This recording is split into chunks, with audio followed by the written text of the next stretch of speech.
Friends, स्वागत है आपका हमारे न्यू ब्लॉग में। तो इस ब्लॉग में हम आपको बताने जा रहे हैं जो कि आप लोग सबको जानते हैं, बहुत अच्छे यूट्यूबर है राधा दीदी। आज उनकी ना लड़की नहीं रही उनके बीच में। मेरा तो कोई मतलब नहीं था इस चीज़ पे वीडियो बनाने का, क्योंकि मैं इन सब चीज़ों पे ज़्यादा ध्यान नहीं देती, क्योंकि लोग ना ज़्यादा फिर मुझे ही वो करते हैं ना।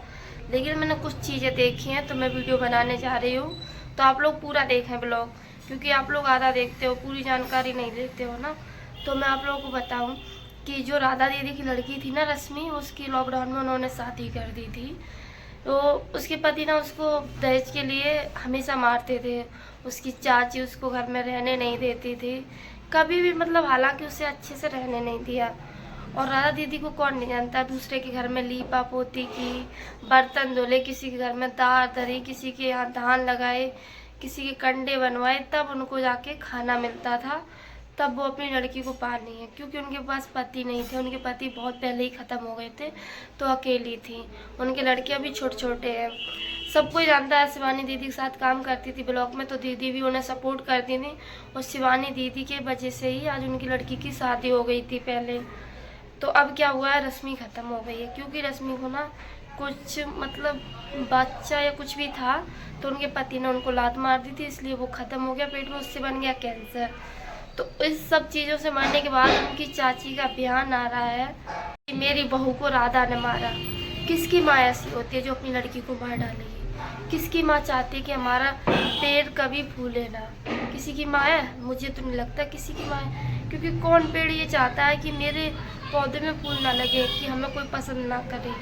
कोई चाहता है? नहीं चाहता है।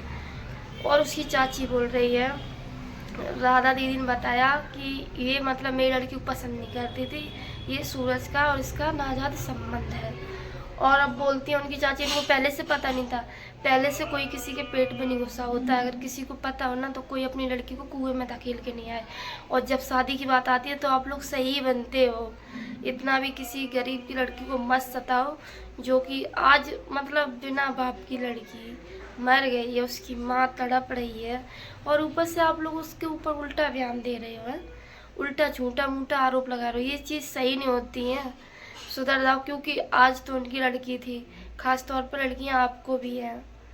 हमेशा ये देखना चाहिए, आज उसके ऊपर है तो कल मेरे ऊपर भी हो सकता है। लेकिन नहीं, आप लोग तो नहीं देखते हो। उसकी चाची कह रही है राधा ऐसी है वैसी है, फलाना ढिकाना ढिमका, रश्मि मेरी बहू मार डाली है, मैं जा। उसने कितना फ़ोन किया, सारी दुनिया को पता चल गया। हो सकता है 100 में से 10% ही लोग होंगे जिसको नहीं पता होगा, बाकी का सबको पता चल गया, क्योंकि वीडियो तुरंत डरने लगी थी, वायरल होने लगी थी। और ख़ास तौर पर शिवानी दीदी के यूट्यूब पे डरती है तो सभी लोग जानते हैं, क्योंकि दीदी के इतने सब्सक्राइब हैं। और इन लोगों को पता नहीं चला। इन लोगों को अब बचने के लिए कुछ ना कुछ मौका चाहिए है, लेकिन इनको नहीं बचने चाहिए। तो फ्रेंड, आप लोग इतना ज़्यादा सपोर्ट करो, इतना ज़्यादा सपोर्ट करो कि दीदी की रश्मि को इंसाफ मिलना चाहिए। रश्मि का पति सूरज हमेशा रश्मि को मारता था, कभी अच्छे से नहीं रखता था, उसको हर चीज़ को लेके परेशान करता था। उसकी माँ उसे रखती थी अच्छे से, और आज ये बोल रहे उसकी माँ खा गई उसकी लड़की को। ऐसा कुछ नहीं होता है, समझे? किसी की माँ ये नहीं चाहती। बहुत सती सावित्री बन रही है ना, सच बूझो ना, तो तेरे ही वजह से ये सब कुछ हुआ है। अब जब ये आ रहा तो बोल रही है राधा तो किसी को नहीं छोड़ती है, शिवानी के ऊपर भी आरोप लगाया, मेरे ऊपर भी लगाया, हर किसी के ऊपर। अब तुम्हारा बचने का टाइम आ गया तो उनके गांव गांव में उलझा रहे हो।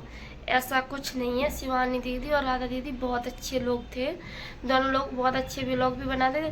थोड़ी बहसबाजी हर किसी में होती है, जब वीडियो बनाओ तो थोड़ी ना थोड़ी बहुत सबसे बेकार हो ही जाती है, कितनी भी कोशिश करो।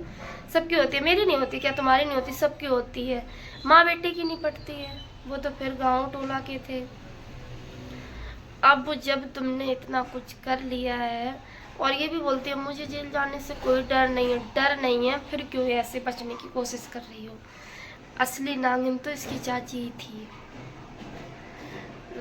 रश्मि बेचारी तड़प तड़प के मर रही। और क्या बोलते हैं, उसकी मम्मी वीडियो बना के डाल रही थी सिर्फ इसलिए कि आप लोगों को हकीकत पता चलनी चाहिए। अगर आज उन्होंने वीडियो नहीं डाली होती ना, तो हो सकता था लोग उन्हें और भी फंसाते, है ना?